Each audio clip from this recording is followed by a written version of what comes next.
City ನಾರಾಯಣಗೌಡ್ರಿಗೆ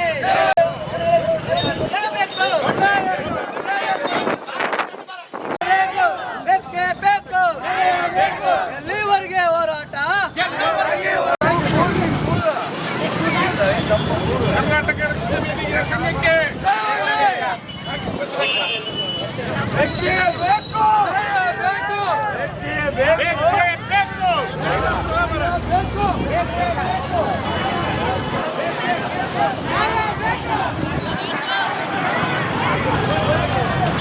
ಬಂಧುಗಳೇ, ಇಂದು ಕರ್ನಾಟಕ ರಕ್ಷಣಾ ವೇದಿಕೆ ತಾಲೂಕು ಘಟಕ ಸಿಂಧನೂರು ವತಿಯಿಂದ ಸಿಂಧನೂರು ನಗರದ 40ನೇ ಉಪಕಾಲುವೆ ಪಕ್ಕದಲ್ಲಿ ವಾಸ ಮಾಡುವಂಥ ಜನಗಳಿಗೆ ಸುಮಾರು 100ರಿಂದ 150 ಕುಟುಂಬಗಳು ಅಲ್ಲಿ ಜನ ವಾಸ ಮಾಡ್ತಾ ಇದೆ. ಸುಮಾರು 30 ವರ್ಷಗಳಿಂದ ಜನಜೀವನವನ್ನು ನಡೆಸ್ತಾ ಇದ್ದಾರೆ.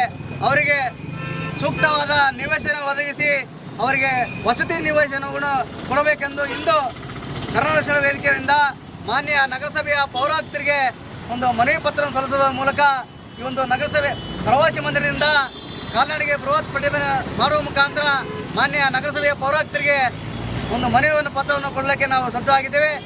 ಬಂಧುಗಳೇ, ಸುಮಾರು ವರ್ಷಗಳಿಂದ ಸಿಂಧನೂರು ನಗರದಲ್ಲಿ ಇವು ಕೂಲಿ ಕಾರ್ಮಿಕರು, ಬಡ ಕುಟುಂಬಗಳು ವಾಸ ಮಾಡುವಂಥ ನಗರದ ಸಿಂಧನೂರು ನಗರದ ಬಡ ಕುಟುಂಬಗಳಿಗೆ ತಾವೇನಾದರೂ ಅಲ್ಲಿಂದ ವಲಸೆ ಹೋಗಬೇಕಾದ್ರೆ ಅವರಿಗೆ ಒಂದು ಸೂಕ್ತವಾದ ಪರಿಹಾರವನ್ನು ಒದಗಿಸಿ, ಅಂದರೆ ಅವರಿಗೆ ಸೂಕ್ತವಾದ ನಿವೇಶನ ಒದಗಿಸಿ ಅವರನ್ನು ಅಲ್ಲಿಂದ ಜಾಗ ಖಾಲಿ ಮಾಡ್ಲಿಕ್ಕೆ ತಾವು ಅನುಮಾಡ್ಲಿಕ್ಕೆ ಕೊಡಬೇಕು ಅಂತ ಕೇಳ್ಕೊತಾ, ತಾವು ಒಂದು ವೇಳೆ ಏನಾದರೂ ಈ ಒಂದು ಮನವಿಗೆ ತಾವು ಸ್ಪಂದನೆ ಮಾಡದೆ ಹೋದಲ್ಲಿ ಮುಂದಿನ ದಿನಮಾನಗಳಲ್ಲಿ ಈ ಒಂದು ವಾರ್ಡಿನ ಜನಗಳ ಜೊತೆಗೂಡಿ ಕರ್ನಾಟಕ ರಕ್ಷಣಾ ವೇದಿಕೆ ನಗರಸಭೆ ಮುಂದೆ ಕಾರ್ಯಾಲಯದ ಮುಂದೆ ಧರಣಿ ಸತ್ಯಾಗ್ರಹವನ್ನು ಹಮ್ಮಿಕೊಳ್ಳಲಾಗಬೇಕಿತ್ತು ಅಂತೇಳಿ ಮಾನ್ಯ ಪೌರಾಯುಕ್ತರಿಗೆ ನಾವು ಒಂದು ಮನವಿಯನ್ನು ಸಲ್ಲಿಸ್ತಾ ಇದ್ದೇವೆ ಬಂಧುಗಳೇ.